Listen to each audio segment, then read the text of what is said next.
फटाक देखिए फटाफट खबरें डाउनलोड कीजिए तक ऐप।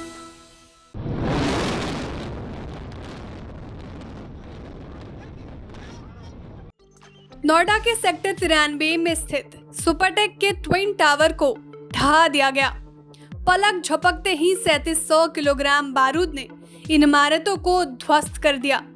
थोड़ी देर पहले जहां गगनचुंबी इमारतें थी, वहां अब मलबे का ढेर है। ब्लास्ट के बाद धुएं का जबरदस्त गुब्बार उठा। जब कुतुब मीनार से ऊंची इमारतों को जमींदोज किया गया तो मशरूफ ऑफ डस्ट नजर आया। धमाके से पहले सायरन बजाया गया था, इसके बाद एक ग्रीन बटन दबाया गया था। फिर पलक झपकते ही ट्विन टावर मिट्टी के ढेर में तब्दील हो गया।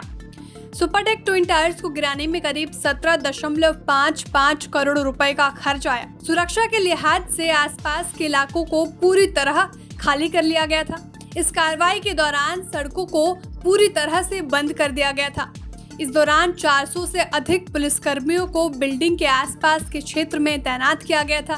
वहीं भ्रष्टाचार की बुनियाद पर खड़ी हुई इस इमारत को ध्वस्त कराने में लंबी लड़ाई लड़ने वाले एमराल्ड कोर्ट के निवासी अपनी इस बड़ी जीत से बेहद खुश नजर आ रहे हैं। बताया जा रहा है कि कुल लागत में से बिल्डर कंपनी सुपरटेक लगभग 5 करोड़ रुपए का भुगतान कर रही है।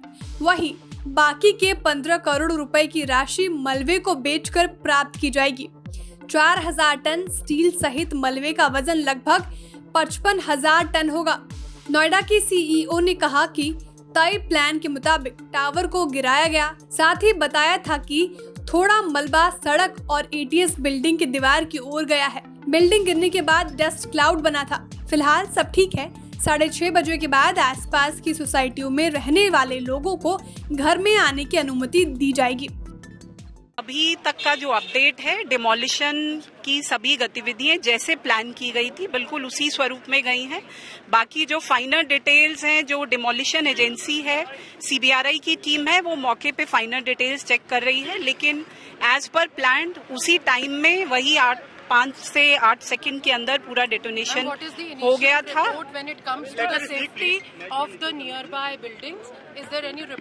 The initial reports are all okay and जो डेब्रिस है वो थोड़ा सा रोड पे आया है, एटीएस की वॉल की तरफ गया है। Otherwise all reports are okay. जहां ट्विन टावर खड़ा था उसके आसपास छोटी बड़ी कुल मिलाकर 6 सोसाइटी हैं। इन 6 सोसाइटी में 3000 से अधिक फ्लैट हैं। इस बीच अब सुपरटेक के मालिक आरके अरोड़ा का बयान भी सामने आया है, जिसमें उसने अपने अन्य प्रोजेक्ट और उनसे जुड़े बायर्स को लेकर भी कई बातें कही हैं। दरअसल सुपरटेक के मालिक आरके अरोड़ा ने बयान जारी कर कहा, सेक्टर 93 में ट्विन टावर एपेक्स और सियान नोएडा प्राधिकरण द्वारा आवंटित जमीन पर बनाए गए हैं। दोनों टावरों सहित प्रोजेक्ट के बिल्डिंग प्लान को 2009 में नोएडा प्राधिकरण द्वारा अनुमोदित किया गया था, जिससे राज्य सरकार द्वारा घोषित तत्कालीन बिल्डिंग बायलॉज का सख्ती से पालन किया गया। बिल्डिंग प्लान के साथ कोई छेड़छाड़ नहीं की गई और प्राधिकरण को पूरा भुगतान करने के बाद ही बिल्डिंग का निर्माण किया गया था। हालांकि सुप्रीम कोर्ट ने तकनीकी स्तर पर निर्माण को सही नहीं मानते हुए दोनों टावरों को गिराने का आदेश जारी किया। हम कोर्ट आदेशों का सम्मान करते हैं और इसका पालन करने के लिए प्रतिबद्ध हैं। हमने ध्वस्तीकरण के लिए दुनिया की सबसे नामी एजेंसी एडिफिस इंजीनियरिंग को चुना, जो हाई राइज बिल्डिंग को सुरक्षित तरीके से ध्वस्त करने में माहिर है। सुपरटेक के ट्विन टावर्स को रविवार की दोपहर 2:30 बजे यानी आज 2:30 बजे जमींदोज कर दिया गया। इसके दोनों टावर एपेक्स और सियान में 9640 छेद कर 3700 किलोग्राम बारूद भरा गया था।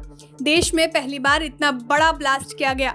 जानकारों की माने तो ध्वस्तीकरण के बाद इससे 55,000 से 80,000 टन तक का मलबा निकला, जिससे हटाने में कम से कम 3 महीने का समय लगेगा। जानकारों ने पहले ही बताया था कि जैसे ही धमाका होगा, इससे हवा में कंक्रीट की धूल का बड़ा गुब्बार उठेगा, जो आसपास के इलाकों पर छा जाएगा। इससे बड़ा वायु प्रदूषण होने की संभावना है। इन ट्विन टावर्स में 711 ग्राहकों ने फ्लैट बुक कराए थे। इनमें से सुपरटेक ने 652 ग्राहकों का सेटलमेंट करा दिया है। बुकिंग अमाउंट और ब्याज मिलाकर रिफंड का विकल्प आजमाया गया है। मार्केट या बुकिंग वैल्यू प्लस इंटरेस्ट की कीमत के बराबर प्रॉपर्टी दी गई है। बिल्डर ने प्रॉपर्टी की कीमत कम या ज्यादा होने पर पैसा रिफंड किया या अतिरिक्त रकम ली। जिन लोगों को बदले में सस्ती प्रॉपर्टी दी गई, उनमें सभी को अभी तक बाकी रकम नहीं मिली है। ट्विन टावर्स के 59 ग्राहकों को अभी तक रिफंड नहीं मिला है। रिफंड की आखिरी तारीख 31 मार्च 2022 थी।